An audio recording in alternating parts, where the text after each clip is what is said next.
Hi, I'm Steve Adubato. This is One on One, and this gentleman you're about to see on camera is a very talented young man doing all kinds of things on Broadway. Tony Carlin, veteran of Broadway, professional understudy. By the way, how many plays are we talking? This is my 27th play that we just opened, 27th Broadway play. And the name of it is? St. Joan with Condola Rashad by George Bernard Shaw at Manhattan Theatre Has he Club. done much? George, I'm sorry. I worry about him. He Really? doesn't work enough. That's part of the problem. Yeah. By the way, the whole understudy thing, as I was getting ready for the show, I'm like, okay, so Tony understudies, he's an understudy for one actor, one role. Not the case. If only.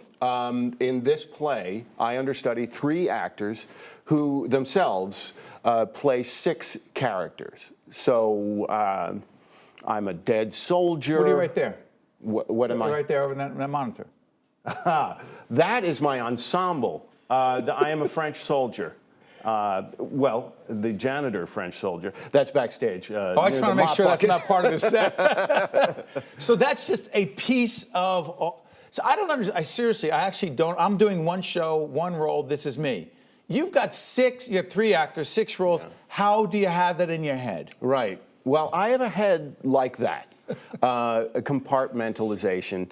I have to be in the play 6 different ways in my head. I have to prepare that I am in that play. The thing is, and you know, there was a great thing in the news that may explain the feeling of going on as an understudy, and it was the Chicago Blackhawks had their Why are you going third into hockey string. here?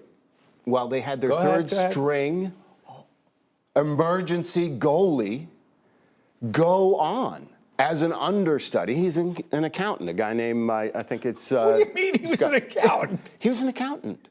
They got down to their 3rd string, and he went on for a game, and he made like 27 saves. Because he had to. Because he had to. That's the thing. And is that your mindset? Yes. I may have to. Yeah. Do you always know when you are going to have to go on? No. I have had a week to prepare sometimes, but I'm kind of the one who doesn't get the call until like half an hour, 20 minutes before. And they say? And they say, you're on. And that's the thing is people say, don't you just get nervous? And there is not enough time to get nervous because I'm wearing the costume for the first time. The costumers are messing with my costume for the first time. If there's a mic, the sound people are doing the mic. So there is no time. Where's your head? My head is in the play and going over each of the lines. I have a particular way of preparing to be able to be in the play without rehearsal. Like an actor, a show is prepared from rehearsal hall, and we get to have fake props and spend 4 weeks. I don't have that time, so I have to create that in my head. So I make a recording of the play by myself, doing the other people's lines so that when I'm home, wherever I am, I can do the play, and so that those lines will come out, regardless of where I am or who I'm talking to. So let's try this. Give me an example of who you're an understudy for, and I'll show you where I'm going with this. Name someone. Alec Baldwin. Okay. Oh, that guy? Talk about talent. Where is he now? Where's his career? Too bad things haven't worked out. So you're an understudy for, in a play called Entertaining Mr. Sloan. Got it. So Alec Baldwin is there doing Entertaining Mr. Sloan.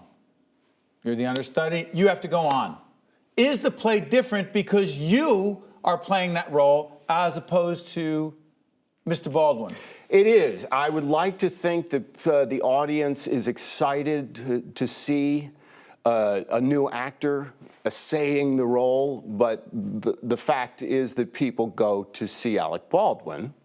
And are you aware of that? I'm not aware of it.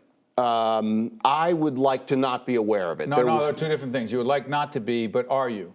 I'm not really aware of it unless there's a huge groan when I am announced instead of Alec Baldwin, which there wasn't when we went on, so I'm golden.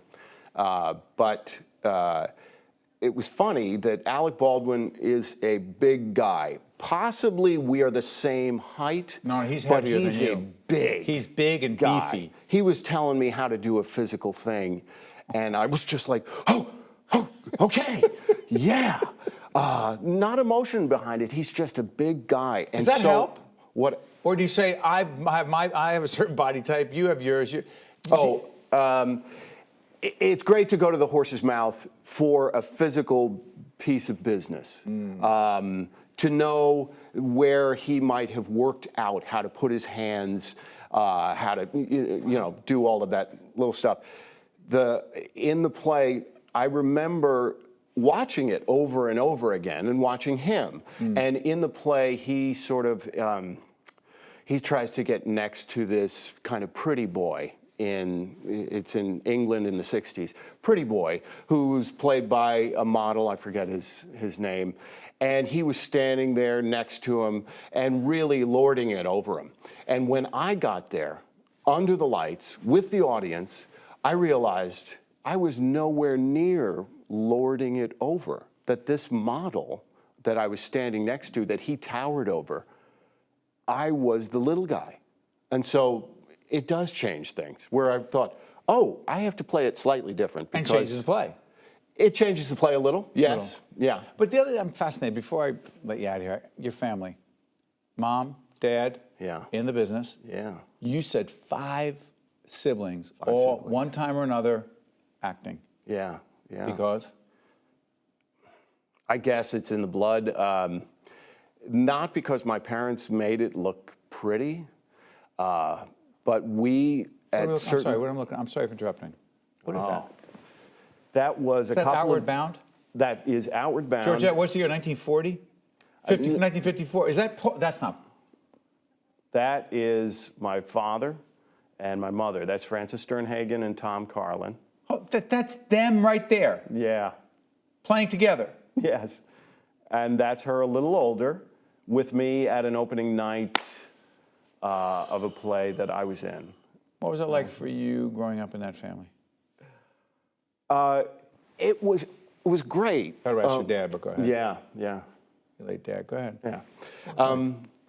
The thing that was great is, with that picture of my dad, he was an Irish storyteller. And I remember, breakfast time, where he would be talking about the moment in a play that makes it really watchable. And I thought, oh, wow, this is breakfast. This, where you could see the tears in his eyes. I think, oh, right, okay, they understand what I do. That's beautiful. And I understood what they did. I got to tell you something. I've interviewed a fair number of people over the last couple decades. You have I've never heard anyone with a story like yours. I've never really understood what someone who is an understudy does, and you just helped a lot of people understand just a little bit more about an extraordinary art form, and I want to thank you for joining us. Thanks, Steve. Well done. Stay right there. This is on One-on-One with simply fascinating people. We'll be right back after this.